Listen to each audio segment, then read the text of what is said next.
Thank you. Hello and welcome, everyone. Bonjour, Anine. It's truly a pleasure to be here with you today. Every year, we want to say this conference is particularly important because every year that's true. This annual gathering is one of the most important events in Ontario politics. And it's a concrete expression of what AMO is. AMO is a meeting place. Communities, municipal leaders and governments come together through AMO and at AMO. Many of you have come great distances to listen, to learn, to participate, and to champion your very special part of Ontario. The new Premier, Doug Ford, and much of the Ontario legislature are also here. They need to be here, and they want to be here. AMO has had several meetings with the new government, and there are many more on the horizon. As you may know, we have a formal memorandum of understanding with the Ontario government that requires the province to engage with municipal government through AMO. One of their first steps is to update and renew that MOU agreement, and we will be signing it on stage tomorrow afternoon. Almost all of Ontario's 22 ministries have essential relationships with Ontario's 444 municipalities and AMO. Over the next 3 days, we'll be getting a better sense of what our relationship will look like going forward. A lot of that work happens in delegation meetings. Normally, the province gets about 500 meeting requests and accommodates about 300. This year, they got more than 800 requests, and to their credit, they are accommodating more than 540, and that's a record.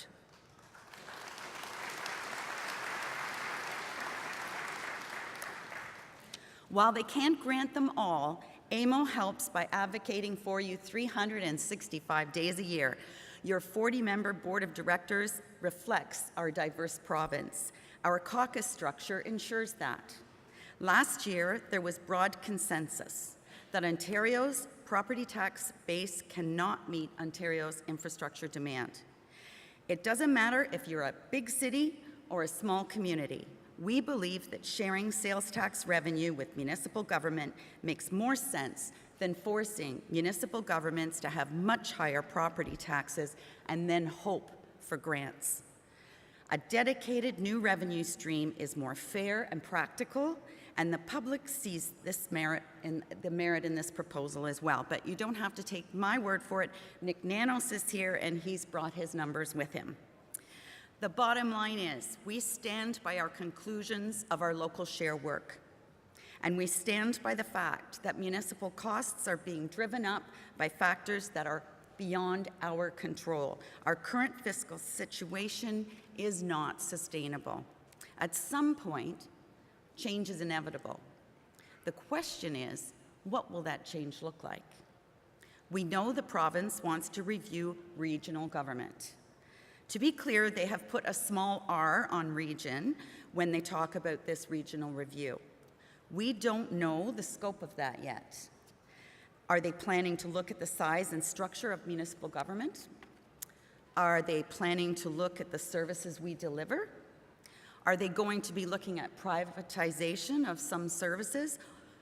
We only know that they plan to consult with AMO and you when they try to scope this review. During the campaign, I wrote a letter to all the leaders to make sure we understood their proposals and to make sure that their parties understood our goals. And I stand by what I wrote to Doug Ford. AMO is not afraid of change, but it needs to be well-informed. At the very least, it should reflect the diversity of our province. One size fits all is not a way forward. We welcome many of the Premier's broad priorities: creating jobs, reducing costs, stretching tax dollars further, and fairness for taxpayers. But we're also wary. In our experience, ideas that look good from Queen's Park's perspective often serve Queen's Park more than they serve our communities. And that's not a statement on the last government, it's an age-old truth. It was probably what motivated Ontario's municipal leaders to create AMO 119 years ago. Decision makers need to get out of Queen's Park. They need to travel. They need to come and visit us. They need to listen to us. They need to listen to what they are being told in the delegation meetings. They need to look at AMO's research and listen to our advice. As our dear friend and late colleague Roger Anderson often said, the advice we give to Queen's Park is seldom wrong, and things go wrong when they ignore our advice.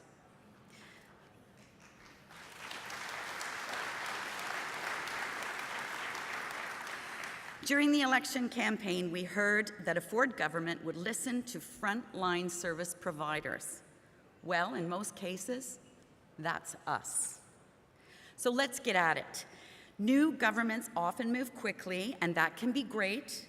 It can also be a concern.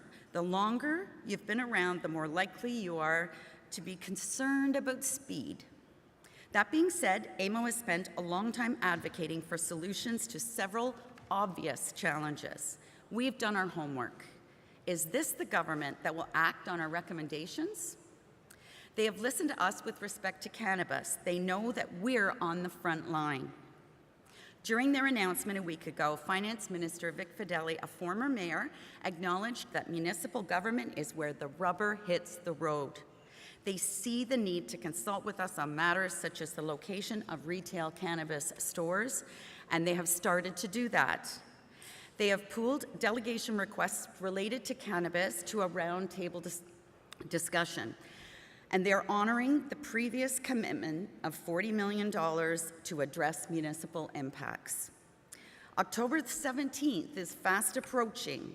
We have questions, and online sales will have immediate impacts in our communities. I mentioned our infrastructure needs. We need the Ford government to move quickly to roll out the federal funding for infrastructure. 2018 has been a lost year because of the provincial and municipal election periods. There will be a federal election in 2019. We have a small window of about 9 months to get projects lined up, approved, and funded. If not, it will be another lost year. So we strongly urge the province to work with AMO to have the project intake ready for this December.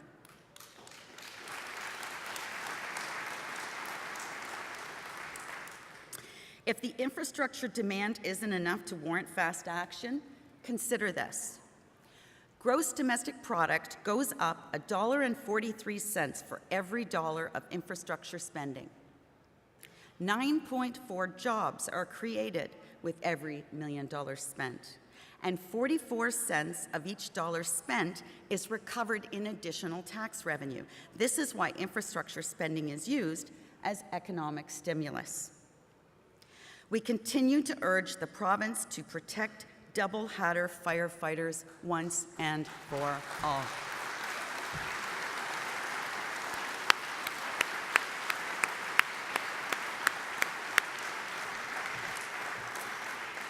Hundreds of Ontario's full-time firefighters serve as volunteers in their home community. A handful of leaders in the International Association of Firefighters are determined to stop them. The IAFF used to actually threaten their careers. We stopped that in 2015, but the union has simply switched gears. It is trying to fine good people up to $24,000 a year for a crime of helping their communities. That's outrageous. AMO supports double hatters, and we're not going to stop.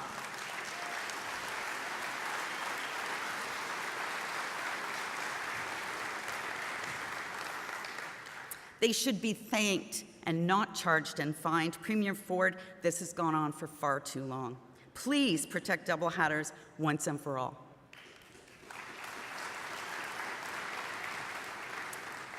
If you want to save taxpayers hundreds of millions of dollars a year, let's agree to look at all the rules and processes that Queen's Park imposes on us. We need the province to take a hard look at its contribution to the costs of delivering municipal services. Look at every municipal reporting requirement and ask why it exists. Keep reporting processes that actually do serve the people of Ontario, and cut reporting that serves a handful of people at Queen's Park, and there's a lot of that. For years, we've been calling for fair and reasonable limits on municipal liability. Lawyers are targeting municipalities and municipal property taxpayers as deep pockets insurers of last resort. They've argued successfully that municipalities can cover other people's liability because we can always go to the taxpayer for more money. In addition to being unreasonable, it inspires restrictions on hiking and trails, road hockey, cycling and snowmobiling because we cannot afford the risk. If we can bring back a buck of beer, can we not also bring back tobogganing?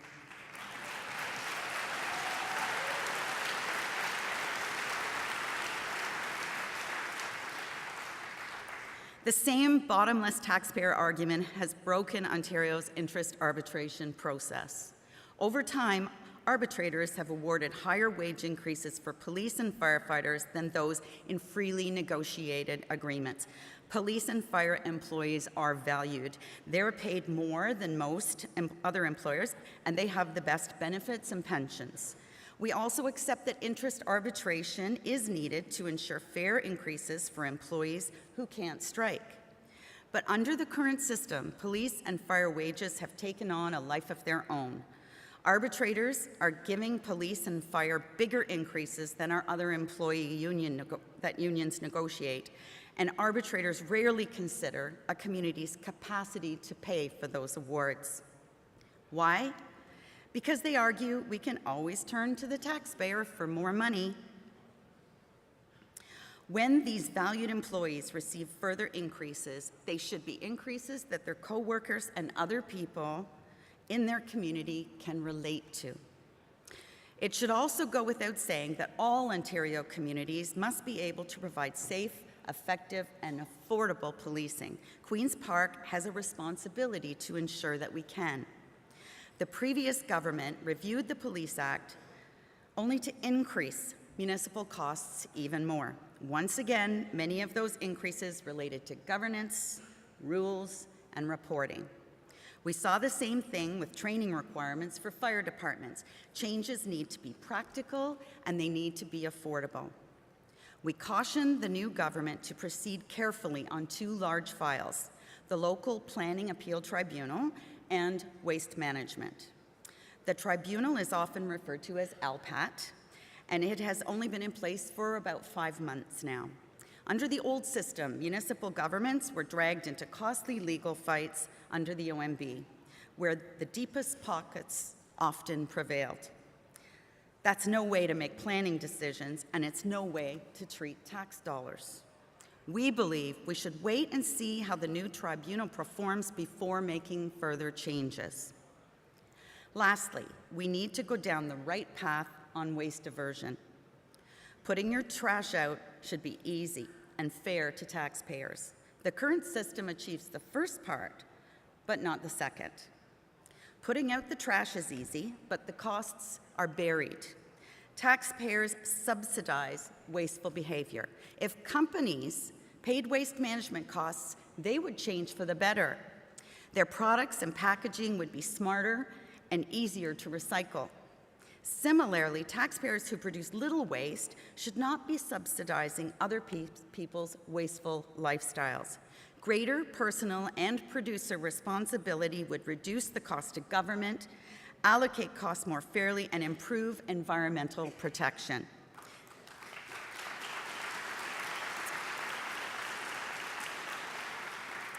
These are just some of the many priorities that we need to address. And I know all of you have your own to add, and you have come here looking for solutions.